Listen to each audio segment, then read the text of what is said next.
Mr. Roger Romo, thank you very much again for returning to theboxingbar.com. Welcome once again. I appreciate the love, brother, and it's a pleasure to be back on, man. Thank you for having me once again.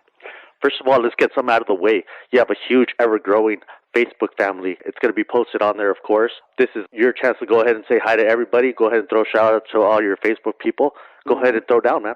Absolutely. All my Facebook family, man, I appreciate the support. Every day I wake up and I look on my Facebook and I have those red highlights pop up and I have friend requests and from all over the world, and I appreciate the love, man. All you guys keep tuning in and keep showing that love. I'm going to show it right back, and I'm taking that love into the ring with me for you guys. You know, I'm not fighting just for me and my family. You guys are in the ring there with me, man. My love goes out to you guys, and it's all for you guys too. And you don't mess around. You say hi to everybody that comments on you, everybody that tells you, shows you some kind of love.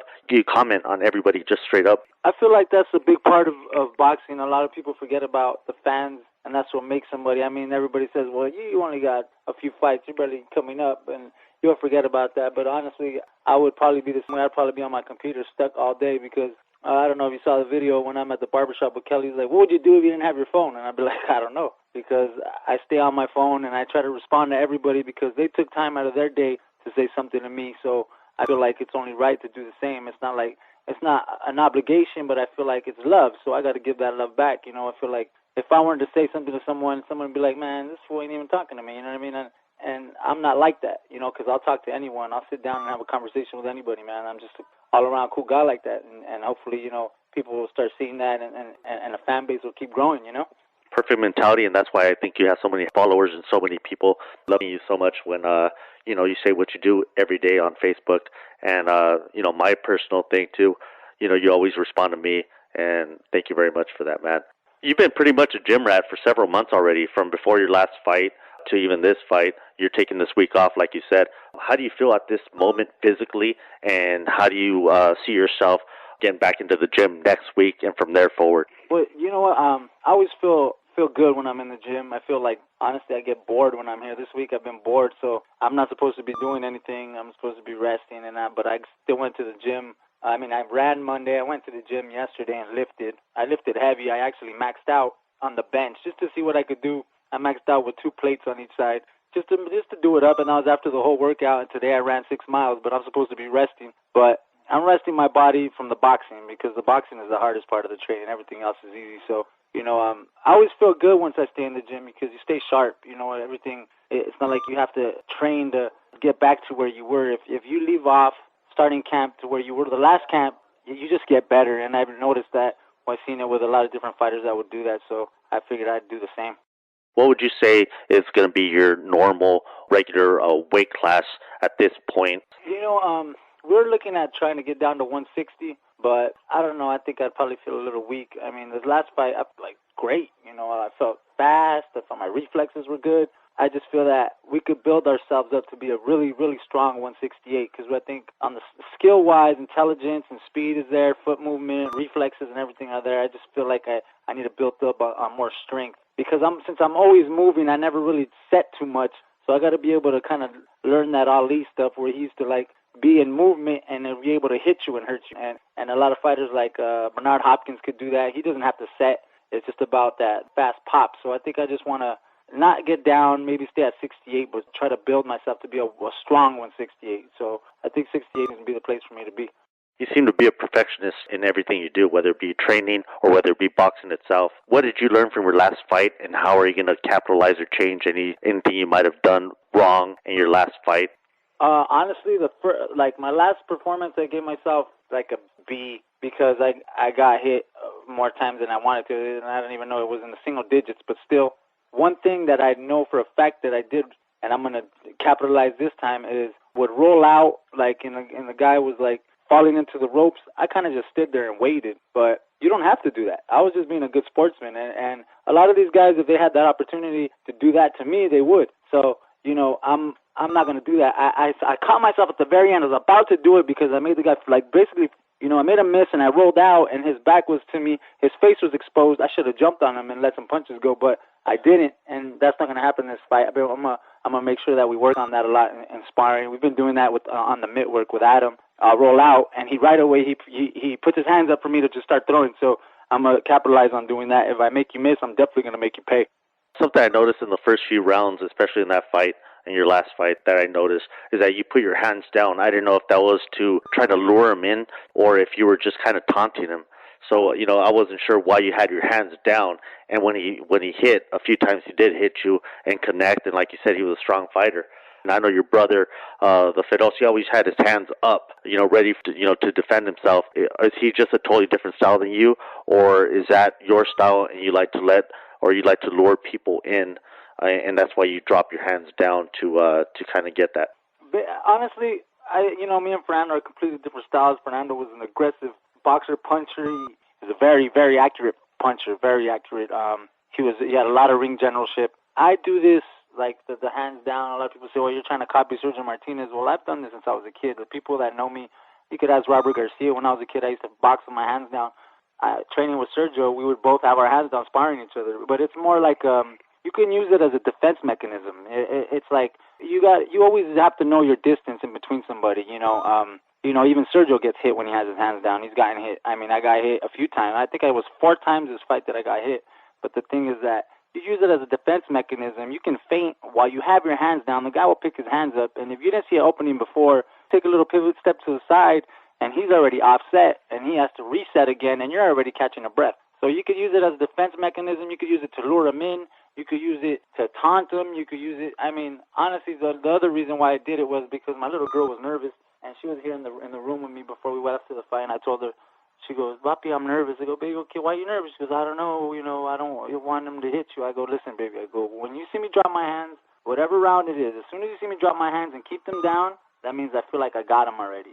He's not going to be able to do anything to me." And I really felt like that. I felt like he wasn't going to do anything. I took his best punch, and I knew it was his best punch because he even looked at me, and he told me that it was after. He goes, "I hit you, and, you didn't even move. You smiled at me." So, I wanted my daughter to know that I was okay, that I had the fight under control. So, I didn't want her to be nervous. That was another reason why I did it, too. In training, whether it be running on the treadmill, doing whatever, road work, whatever you might be doing, what type of things run through your mind? What things motivate you to run that extra mile? First thing, my daughter. She always comes up in my head. I could always see her little face telling me, "Do it, Dad. You have to do it, Dad." I always hear her, and I see her doing that in my head, and that's the number one thing. Number two definitely would be that the guy that I'm fighting next, I don't even know who he is. I don't care to know who he is, but I just picture a face. And sometimes, what's weird is that face will end up looking like the guy I fight just because I know the name, and it's crazy. So I picture a face, and I picture that guy running next to me trying to outrun me. So I go, "Nah, you ain't going to outrun me. I have to run harder than you." I run hard. Kelly has ran with me, and when we run in the hills, and he's like, "How do you run like that?" I don't know. I just picture that guy trying to train harder than me. So if he's training harder than me, he's going to do better than me, and I don't want that to happen. So it's like Fernando always told me that he was never scared of an opponent, but he trained scared, and I kind of understand it now that I'm older and things make sense to me in boxing. It's like when you train scared, it's not that you're scared of the guy that you're fighting, it's just that you're scared to have somebody be better than you, and you don't want that. You want to be the better fighter always. You want to be the perfectionist. You want to be your own worst critic. When everybody says you do good, you want to look in the mirror and say, "Nah, I didn't like that performance." You know what I mean? Unless it was an all-out, outstanding performance. But that's what I think about when I'm running, when I'm training. I always think about these things. That this guy is working harder than me, and of course my daughter. Always, my family's always in my head. But also definitely the people that say the negative things, like, "Oh, look how old he is," or "Look at he thinks he's Fernando," "Oh, he thinks he's Sergio," "Oh, he thinks he's this." Well, you guys are in for a surprise because I'm not any of those guys. I'm me. So that's what pops in my head, brother. Yeah, I know you're a big Customato and Mike Tyson fan. And Customato always taught and instilled in his fighters, when an intimidator fails to intimidate, he himself becomes intimidated. And that was very much true, and Mike Tyson should listen to his own, mentors' words later on down the line, like when he fought Holyfield and stuff like that. I feel that's very true in the sense to where he did. He completely lost it. He didn't know what to do when someone wasn't scared of him. Like me, I've always had people tell me, "I ain't scared of you." Like, when we weighed in, like in Fallon, the fight before this one, they was like, "I ain't scared of you. You're a big old dude. I ain't scared of you." And I go, "I don't care if you are or not. I don't want you to be, but you will be when we're done.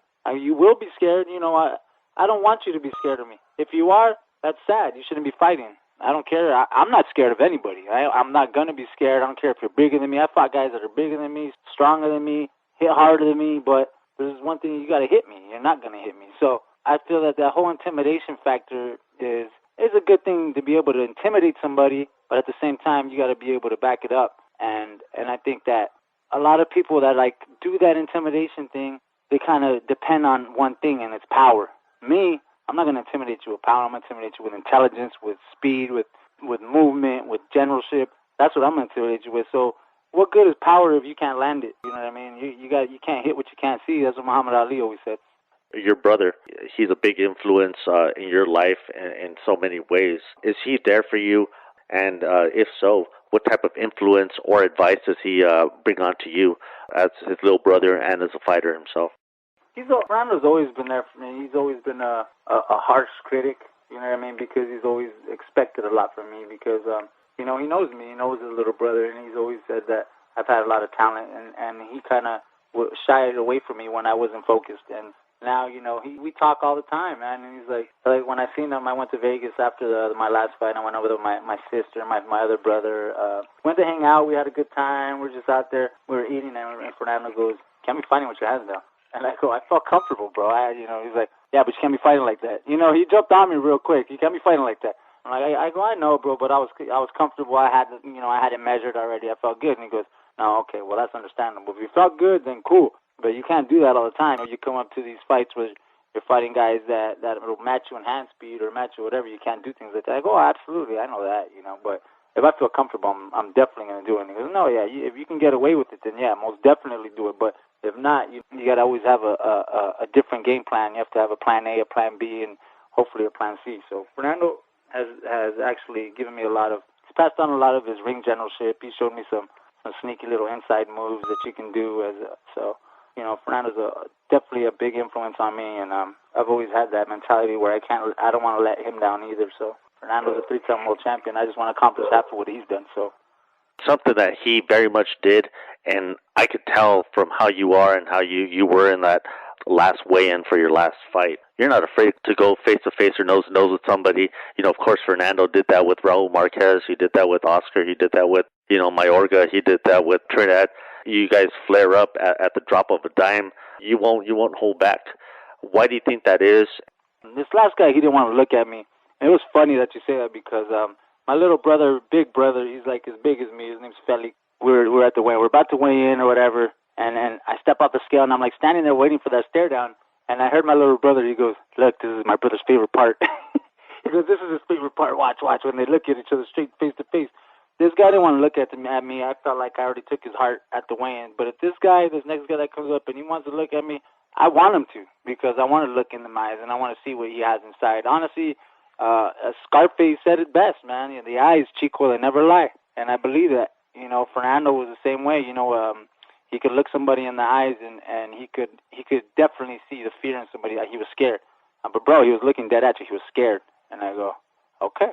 But I understand it now, because now when I want to look into someone's eyes, like that dude, the same thing. I fought over there, the one in Fallon. The guy, when I looked in his eyes, he was looking dead at me, but I seen the eyes like kind of dancing a little bit, kind of like scared. So this next guy, if he wants to come look me in the eye, come look me in the eye, but be ready, because them eyes are going to be looking at you while you're sleeping. Now, I sleep good. I sleep good before the night of a fight. I don't wake up early. I sleep in. Everybody's like, "Is he awake yet?" Nah, I sleep until about 10, 11 o'clock. Have a late breakfast. So, that's the best sleep I get. So that guy, if he wants to come and look at me, be prepared to look at me, but look at me with those same eyes when we're in the ring. Actually, Ross is on here, and I don't know if you heard what he said, but he said he had a lot of bad things to say about whether it been Fernando, whether it been you, whether it been Kelly, whether it been Montel Griffin, even, who I've had on here too. What do you think of people that intimidate, or what do you think of people that talk shit like that, or what do you, what type of things do you have for anybody like Ross Thompson who says you're living off of your brother?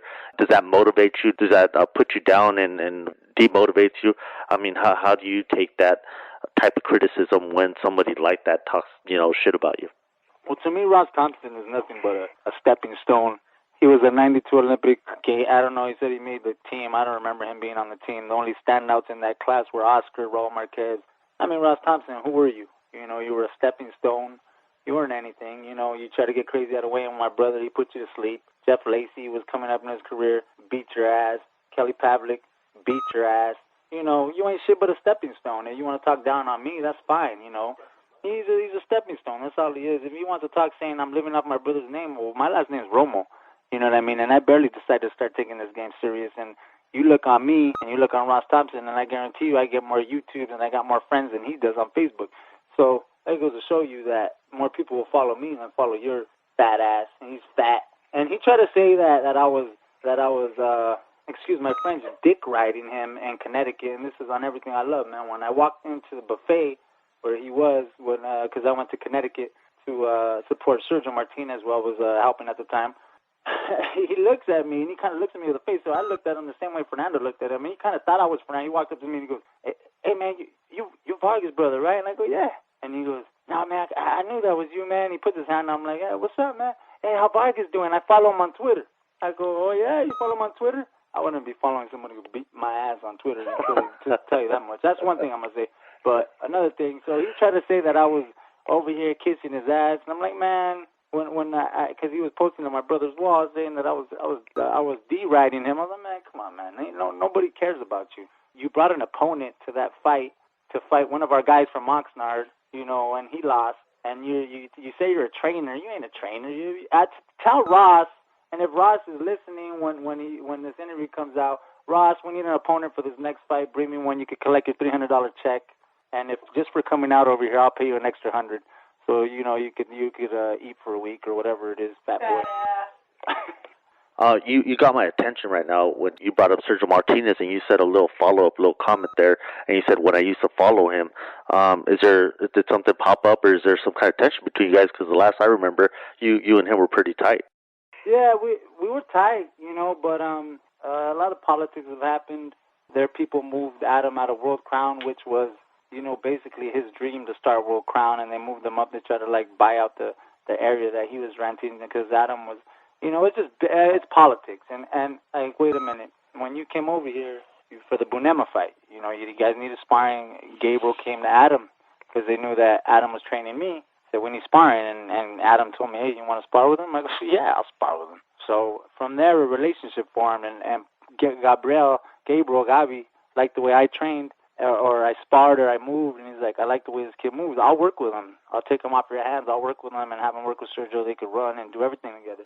And, I mean, I still carry that work ethic. The same way that he trains is the same way that I train. I still, you know, I respect him and thank him for that whole training regimen that I have, but I didn't like the fact that they stopped talking to Cecilio and they started talking to Adam, and they tried to say it was about contractual things when, I mean, the people that are doing the things in the contracts are people like his advisors and other people that are just leeching off him and keeping him basically locked in the contracts, you know, and you know, Sergio's a great guy. I have nothing against Sergio. It's just about the business decisions that his people have made. It's not even him. Sergio, I'm still cool with Sergio. If I see him, I'll, you know, show him love.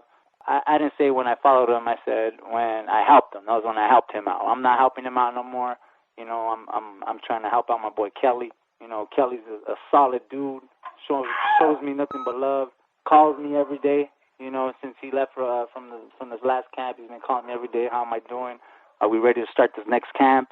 I'm like, shit, let's do this. You know, so I mean, I never really got that kind of love from Sergio. Sergio always showed me love. Like, you know, it was a hug every time I seen him in the morning to go run. It was a hug at the gym. It was a lot of him showing me a lot of things that I actually used in this last fight. You know, so I am grateful for that. Me and Sergio are cool. I have no nothing negative for him. Like, you know, it's all love. If I see him, I guarantee you, he sees me, I give him a hug, he gives me a hug. It's nothing negative. It's just the fact that the way our people got down, and I don't like that. Everybody, you know, they even offered me. I actually seen Pablo Sarmiento today at the mall, and he said, Roger, if you need anything, you can come with us, you can train with us. And it's like, well, you know what I mean? I see it like this, Albert. I see it like, okay, when Kanye West was stuck under Rockefeller, who found him? Damon Dash found him. Damon Dash wasn't the glory of Rockefeller. Who was the glory of Rockefeller? Well, the glory was, of course, Jay-Z, right? So right. When Jay-Z and Damon Dash had their beef, who did Kanye West leave with? He left with Jay instead of leaving with the guy that found him and showed him the love, which was Dame Dash. Well, me, I'm the opposite. I could have stayed there and went with the glory and been right there alongside Jay-Z, which was Sergio Martinez, who is pretty much, I think, the man right now. But you'll take the guy that brought you up, yeah. Exactly. I'm not going to leave the people that have been true to me, that have put up with me through my ups and my downs, that have always believed in me and are seeing me achieve what I want to do now. I'm not going to do that because I won't be able to look myself in the mirror and look and be like, you left these people that have always been there for you. Just for what? For a few fights? Because let's be real, there's only going to be a few fights. That Martinez just wants a few fights and he's gone. Forget that. Let's just go about it and go get it our way. Go get it hard. Let's get it. I thought your answer was going to be that you started hanging out with Pavlik, and of course Martinez and him had fought, and maybe I was thinking maybe it had to do something with a beef between the both of them. I didn't know it had to do with all that politics type of stuff. Not at all. Kelly's not a sour apple. You know what I mean? Kelly, the first day he got here, when we went to the first day I met him, we went to pick him up to go run. We go, and I ran to his door or whatever to come get him at the hotel, and he's like. I'm like, hey, I'm Roger. He's like, oh, what's up, man? I go, you ready to go? He's like, yeah, I'll be down there right now. He came down. It was about 6 in the morning. We get to Arroyo Verde. Sergio was there, I think, stretching out or whatever. And I'm like, hey, Kelly, you cool with Sergio? And he goes, I don't know, I guess. And I go, that's my boy. I train with him. I'm going to go say what's up. And he goes, oh, yeah, man, do your thing. So I go over there and I tell Sergio. And Sergio's like, hey, Máquina. He calls me Máquina, which is a machine in English. Máquina, ¿cómo estás? I'm like, I'm good. I give him a hug. And he goes, who are you with? Spanish. Like, I'm with Kelly. Cecilia's having me help Kelly not help Kelly, but run with Kelly. And he's like, oh, that's awesome. I go, you guys cool, right? And he goes, oh, yeah, absolutely, man. He goes, tell him to come out here, man. Come on. So Kelly came out, and that was awesome. They came out, hey, what's up? They said what's up to each other. They gave each other a hug. Everything was cool. Sergio's like, hey, how you doing? Everything good? And Kelly's like, yeah, like trying to speak English. And Kelly's like, yeah, everything's good. He goes, okay, good, man. Champ, okay. Good luck, champ. And he gives him a hug. And that was that. Kelly is not a bad guy like, F Sergio Martinez and this and that. Hey, Kelly, he's a true sportsman. He says, you know what, Sergio, that night he got me, but I wouldn't mind a second opportunity. That's all he says. He doesn't tell me, hey, don't talk to him. Hey, it's not like that. Me and Kelly are tight, and Kelly doesn't tell me things like that. So it was more about the whole thing that happened between his people and my people, being Adam Flores and Cecilia Flores. That's all that was. And he taught me that boozy type, language and stuff. And me having the boxing bar, I have to learn that boozy, thing. So special thank you to Kelly, I guess, for that. Man, that guy, man. Kelly is an awesome guy, man. His whole spirit lives on here while he's not here, man. Like, me and my buddies will be like, I don't even know what you're talking about. And we'll just be talking and just laugh. Let me take you back to 1902. Back when Oxnard got its name from the Oxnard brothers. There was a Texan fighter that came from Texas to come over here to work here in Oxnard. He fought his first 6 or 7 fights here in Oxnard. He was a black heavyweight fighter. Back then, of course, they couldn't compete with the heavyweight champions or heavyweight contenders because of what the racist universe of the time was. Sam McVeigh went ahead and fought Jack Johnson 3 times, losing twice, drawing 1 time with them. Of course, Jack Johnson would later become the heavyweight champion of the world. And we're 110 years later. El Dorado restaurant is up the street from where Sam McVeigh worked out of. 1999 was a year that Diego Corrales dethroned the first champion out of here, which was Robert Garcia. That was a year that Sam McVeigh was inducted to the International Boxing Hall of Fame. This was history. 110 years later, you're going to fight here in Oxnard to follow that history tradition, May 26th. What do you feel about that? What do you feel about being part of the Oxnard history of boxers? How does that make you feel as a boxer? And overall, what does that make you feel? Honestly, I'm honored to be a part of this Oxnard. I call it Boxnard now. It's not even Oxnard. I think it's Boxnard now. No disrespect to the Oxnard brothers who named it, but it's Boxnard now. I mean, I feel an honor to be a part of it. I'm born and raised. I'm born and bred here. I wasn't flown out here. I'm born and raised here, like Robert Garcia, like Fernando Vargas. I'm born, bred, raised. Beat in the streets a few times. Whatever it is, I'm here. My love is here, and I carry this love into the ring. So it's an honor for me to carry the Oxnard name in the ring. I love Oxnard. I don't think I'll ever leave. Honestly, I really don't. I love the Oxnard environment. People, before it was hard. Like, people didn't accept my brother or would talk smack, and I'd go somewhere and people would be talking and rumbles would happen. And it's like, now it's different. People are actually, they're pumped up about the boxing world in Oxnard. You got a lot of great champions in Oxnard. You got Brandon Rios, a great fighter. You got, Marcos Maidana's coming to train out here. You got my boy Caltron. You got Sergio Martinez.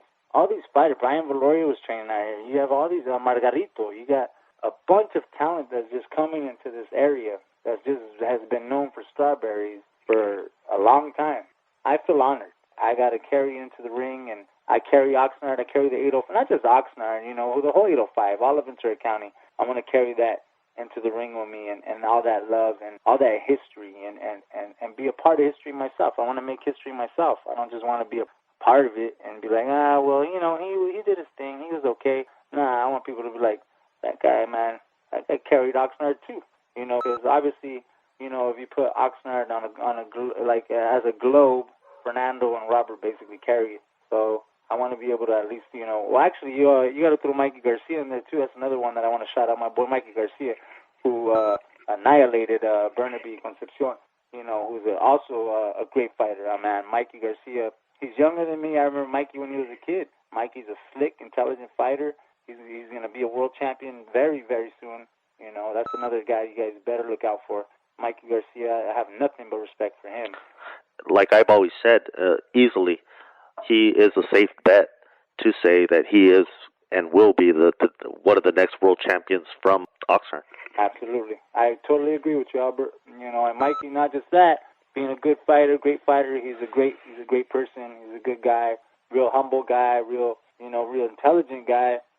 So that's why he's getting far, because he's intelligent and he's a good guy. He's not arrogant. He just does what he has to do. And Mikey, I have a lot of love for Mikey. He has a lot of talent. It's hard to hit him, even though he's in front of you. I like Mikey. He's a good guy. I'm just honored to be a part of this whole Oxnard thing. I just got to be able to just maintain, keep doing what I'm doing, and carry that whole Oxnard name and keep carrying it high. Our adopted, I guess you could say, brothers. Of course, Brandon Rios isn't from California. Neither is Victor Ortiz. Brandon Rios is going to fight this coming weekend. What's your thought on that? Brandon Rios is going to definitely murk somebody this next weekend. I hear Cecilia tells me he's been training really hard. I don't go and really bother too many of Robert's fighters to go watch or whatever. Only times I went to Robert's gym was to see Cali, and when they had an autograph session there for Sergio and Margarito. So I really don't like to go and bother them, and because they have their own. It's a different vibe from us. It's not like there's no love, because I respect Robert, and Robert, we've known each other since forever. Me and Robert had our own little crew inside of the La Colonia boxing crew. Like, we were the boxers, and Fernando was excluded because he didn't want to box. So Robert, it's all respect and love. It's just I don't want to be a distraction over there and feel like I'm over there to criticize or anything. I don't want them to think that. Maybe we got to sit down and talk and talk about these things as friends and be like, yeah, I'm not here to talk down or feel like I'm here to show you guys love. But I haven't been able to do that. But Brandon is definitely going to do his thing this weekend. Celia tells me he's training hard, that he's looking really good. So I look forward to seeing Brandon whip some ass. How about Victor Ortiz? Let me throw that name at you. What do you think of that fighter? What do you think of him? Victor, man, we've had some personal issues. I've heard he's talked smack about me when I've had him here in my house, and I've given him things, and he was able to open my refrigerator and look for something to eat. And I heard he was talking smack, and we were supposed to address this issue with the person that I heard he was talking smack to, but when the time came, he never showed up. Every time I was going somewhere and I showed up, he would leave out and leave before I got there, or whatever the whole issue was. Now I hear he's talking smack. I heard personally through a personal friend that he didn't know was a friend, telling me that, fuck Roger, I'll kick his ass. My boy said, what? And he called me. And luckily he wasn't there when I showed up. So Victor, I respected Victor's talent, but I don't respect his heart. And I mean, basically his balls. Well, you heard that. That was one of my buddies. But, well, basically, I mean, to me, he has no heart. I mean, You saw it in the Maidana fight. I mean, the Mayweather fight, he was looking for a way out. Obviously, he said, I was trying to break his nose. I mean, people say, oh, well, Floyd took advantage of what? The referee said box. You tried to headbutt. And obviously, he said you were trying to break his nose. You were looking for a way out. Your face didn't get like that from the 1-2 he landed on you when your hands were down and after you were trying to tongue kiss him. So, Victor, to me, I mean, he has talent. He has a lot of talent, actually, a lot of natural talent. He's a strong fighter. The kid could fight, but he doesn't have no heart. He doesn't have no balls. And that's just how I feel, man. You know, that's just the truth. He's a cowardly lion. He's to go on the yellow brick road and talk to Dorothy to see if he can find some balls. You know what? I never down an 805 boxer. I just don't. And with Victor, I can't find my place. I can't find my spot with them. Like you said in my Donna fight. In the interview where he said that, you know, he could be using his head for something else and he doesn't need boxing. And, you know, that was slapping all of us boxing fans in the face. That was slapping all boxers in the face. That was slapping everybody in the face. And I kind of didn't, you know, I just couldn't forgive him for that. When the fight started coming towards, you know, Mayweather, I kind of started saying, you know, maybe, you know, should he give a good performance? Maybe I could forgive him a little bit. And you saw what happened there. Yep. And, you know, you just can't kind of respect that.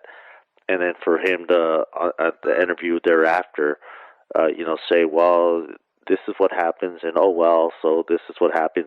It's a learning experience. You just, you know, when you pay the bill to watch that pay-per-view fight, you know, and you can't pay it with a smile, you know, that you got your money's worth, especially with that type of attitude. And, you know, it just, it drives you the wrong way. Absolutely. Though that little 1-2 punch that Floyd landed on him, that ta-ta, and Victor goes down, and what happens? He stays down. Why? My paycheck's in the bank. Why do I need to get up? My paycheck's in the bank. I could buy a house and then go surf. Hang loose, dude. Yeah, go back to Kansas over there with the tornadoes and, you know, like you said, the yellow brick road where I'm from, you know what I mean? He better go back to Kansas on that yellow brick road and find them balls because obviously he doesn't have them, man. And in this sport, you better have them. The 805, we've looked for, and no matter what, we stuck by our fighters. Absolutely. 805, your brother, you know, let's just bring up for El Feroz, you know, no matter what, whether Fernando have fought Trinidad, De La Hoya, whoever he would have fought, no matter what, those were fights of the year candidates. So whether you win or lost, you know you left everything you had that night, you left it there. And that's respectable. And no matter what, you'll get respect from it. And, you know, whether it be for, you know, Fernando or whether it be, you know, somebody from somewhere else, you know, that's what I always, you know, try to tell people, that these guys were warriors. They're not just fighters, they're warriors. And no matter what happens to them down the line, you know, Bobby Chacon is in bad conditions right now health-wise. Yeah. You know, whoever and all these people, it doesn't matter. But they're warriors, so you can't disrespect them. Yeah. I mean, it's crazy what balls will do for you in this sport. And true love and passion, desire for the sport, like Fernando, I mean, he always got up, man.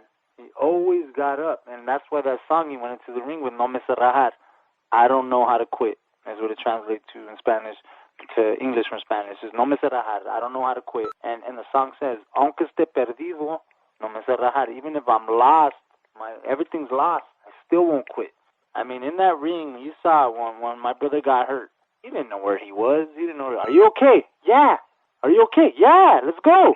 Did he hesitate? Did he think? No. No, he was hurt, but he'll say yeah just out of his pride. His warrior is that instinct that he had inside him. He wouldn't even know what happened to him in them fights. You know, it's just, he was a warrior, and he would never. And that's why to this day, Fernando goes places, Albert, and I see it, and he gets mobbed, and the raza loves him. They're like, Feroz, oh man, and they mob him, and I'm like, oh man, I don't know if I said this in the last one, but Doug Fisher told me when he went to the Canelo fight, he goes, man, how you doing, man? While we're talking, good. And he goes, oh man, you wouldn't guess what I seen. I was at the Canelo fight, and he goes, I look up, and there's a guy getting bum rushed by about 1,000, 2,000 fans. He goes, like, he goes, in my experiences, it could only be 2 or 3 people. And I go, who would them be? And he goes, Julio Cesar Chavez, Sr. He goes, Mike Tyson or Sylvester Stallone. I go, who was it? He goes, your brother. And when I heard that, I was like, man, that's awesome. And it's just because of that whole warrior mentality that Feroz had, that I won't quit. I'm never going to quit. and he means it. He didn't like just say it. That was his whole thing, man. Like if you could hit him upside the head with a sledgehammer, and he's, what happened? You got hit with a sledgehammer. Did I get up? Yeah. Okay. He was fine as long as he got up and he kept fighting. Did I keep fighting? Did I quit? Yeah, of course you did. So I'm good, man. That's that word. I don't know if you've ever been unconscious before, Albert. I have. I've been unconscious once or twice thanks to Feroz. A few other times, I've been unconscious, I think, due to alcohol, but yes. Yeah, no, I mean like knocked unconscious. Okay, all right, got it. No, I haven't. Twice thanks to Feroz. We were kids, but that's why I had that upbringing. You know what I'm saying? And you wake up and you don't remember what happened. You don't know anything, and you're like, oh, what happened? Even if you have gotten up and you had went on with the day or whatever it is, and then you come back to what happened? To reality, yeah. Yeah. So to just imagine, and a big fight, like a Trinidad fight, that fight that happened. What happened? He got dropped in the first round. To fight that whole fight, not even being, I don't even think he was there. To be honest with you, my opinion was I've never asked Fernando, if he remembers specific details of the fight. I never asked him any of that. But to me, I don't even think he knows what happened. But you saw how great that fight was. I talked to Ross Thompson, like we were talking about earlier, and he was saying that Fernando's in bad conditions. Was he just talking shit? In bad conditions of being what? He was saying that he could barely talk, he could barely move, he could barely walk. But for people that don't know Fernando, I haven't heard Fernando interview since I think Mayorga. So I didn't know what was going on there. Is that fake, or is that just him talking shit, or is that for real? And it's absolutely fake. It's definitely fake. Fernando is in great mental health. Above all, spiritual conditions are great. He's a man of the Lord. That's why he's kind of been low pro and kind of, Fernando is a big man of the Lord now. His oldest son wants to be a pastor, put it that way. So, Fernando, I mean, he's doing well off financially. He's doing well family-wise. He's with his wife. He has his kids. Fernando is fine. I've seen him. He can, he's not punchy. He's not at all. Fernando is just, he's just a lot more humble now. He's a lot more quiet. Doesn't want to speak too much. Before, was that outgoing savage, now it's more about, he was actually preaching the word of God to us and telling us about Adam and Eve and about... He's found peace within himself. Absolutely. And I truly believe that because he forgave his actual father, because me and him have different fathers. That's why I'm Romo, he's Vargas. And he forgave him. He forgave him, and he has a relationship with his biological father.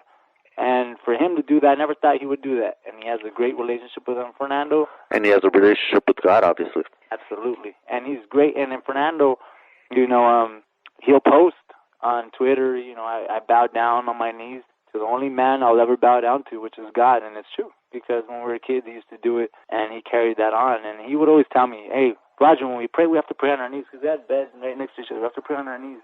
And, Fernando, I couldn't be more happy for him, because he seems more happy now than I've ever seen him ever before. And then when he had, all the belts and he had all the glory, and it was Fernando Vargas that, people still talk about him, but I see him more happy and more at peace with himself. He's not out drinking and partying. He's at peace with himself and his family. He's being a great father. He's being a great role model to his kids. And, at one point he used to call me one of his kids, and he's still a great role model to me. So Ross Thompson is just talking out of his ass because he's fat and he's broke. So let him keep talking. I'm not, no disrespect to people that are fat or broke, but Ross Thompson, if you were so good and you were this and this and that, then you wouldn't be fat and broke. May 26th, your next fight. What do you see happening where you had your last fight? How are you going to open up everybody's eyes here in the 805, all your Facebook fans, all your family? How is Roger Romo going to make his point in this step in boxing? We're upping the rounds this fight. We're trying to get an opponent that has around the same record that I have. That's if not undefeated. Maybe he has one loss, but has probably 8, 9 fights. Maybe he has more fights than me. I'm going to put on a show. I'm going to put on a show. If I hurt the dude, believe me, I'm not going to give him opportunity to get out of it. This time, if I make you miss, I'm going to make you pay, and I will put you to sleep this time. Unlike the last guy. I think I could have put him to sleep a few times, and I didn't because I was a sportsman, and I was a bit hospitable to come over here, and you came this far, and I was just being a nice guy. I'm not going to be that nice guy this fight. I want people to see that I can be a savage too. So I'm a fight intelligently, always intelligent. That was one thing I remember Eduardo Garcia, the big G, always telling Fernando, Robert. He told me as a kid, primero vivo, luego valiente. First smart, then be valiant, then be courageous. So I'm going to fight this guy smart. I see the opening. I'm going to take him out. But at the same time, I'm going to put on the show. You guys are going to see that in the 805, there's only a certain number of guys that have talent that are from here. You're going to see that I'm one of them. I'm going to put on the show for you guys and all the followers that I have. You guys, I'm not letting you guys down. You guys are going to see that you're rooting for the right guy, and there's just going to be another step towards me getting that green belt around my waist and sleeping with it, and that's it. Because when I get my belt, I'm going to sleep with that bad boy, and it's sleeping with me, and then I'm going to set up a date to where all my people can just meet me somewhere. You guys come and see me, come and hang out with me, and touch that belt and chill with me, because that's what I'm going to do. I'm going to do it for you guys, and that's what you guys got to look out for this next fight. I'm gonna put on a motherfucking show. You sound very confident. You sound like you're going to get through this one. What do you foresee thereafter? Are you going to take another solid step? What are your goals after this fight when you get through this? Basically, Albert, we have our goals. We have keep taking solid steps because I'm being realistic. I'm 29. I feel like I can get up to the level where I want to be within the next 6 or 7 fights if I keep taking a step up. So I want to step up the next fight again. I'm not going to look past whoever I'm fighting this fight. I'm going to concentrate hard on this guy, but, we're looking at taking a step up again because if I'm picking up where I left off of last camp, then I'm going to do the same this next camp. So we got to keep stepping it up fast. I don't see why I can't be a Svenaki or a fighter of that caliber taking on a world title shot at 13, 14 fights, because that's what they did, because they stepped their level of opposition up and they got that title shot. So why can't I? I'm just looking at getting the belt, man. I gotta keep taking steps up because I'm not gonna take steps back. I'm not gonna fight scrubs. I'm not gonna be fighting guys that are 0-5 and look mediocre. I want to fight guys that have great records and look like I'm putting a clinic on them. That's what I want to do. So that's what my main goals are, to fight guys that look like they're going to beat me. This guy might beat Roger. And then you see it happen, and I totally outclass the guy. So that's what I'm looking for. That's what my goal is. It's Kelly Pavlik going to be walking in with you? Absolutely. Because he's going to be fighting, I think, the week after. He's going to be fighting in around the June area, around the Pacquiao fight. So he's going to walk me in. Call it early night after I make it an early night, and then after that, we'll get ready for his fight, walk him in, and then we start camp again. Roger Romo, Javier Pedlos Garcia, Jose Guinica, I wish you all the best. You guys are 805. You guys are the next generation, and you guys are the hopefuls for the history of boxing in Oxnard, and I praise you guys very much, and I thank you guys very much for being a part of it. Thank you very much for being here once again, Roger, and I hope to talk to you hopefully after your weigh-in before the fight, and the best to you. Albert, we have a date at the bar after my weigh-in. I'm not going to booze, but I'm not going to lose. So after the weigh-in, no boozing or losing, but we're talking. In the words of Kelly, fuck that noise. And thank you. I appreciate all the support, Albert. You've always shown nothing but love, brother. And all I can do, like I said, is show it right back to you, bro. And I appreciate the kind words that you just said right now. We praise people like you for showing us love because a lot of people don't, man. And I thank you, brother. You're doing your thing. Albert, you have a friend here. You always have a friend here with your boy Roger. You can contact me directly. You have a friend here, and I thank you for all the love. Thank you very much. And I hate to say it, man, but you're a deadlift. I'll see you soon. I'll see you soon, Albert. I'm gonna see you soon. All right, man. Thank you, Roger. Thank you very much for this, man. Baby, much love.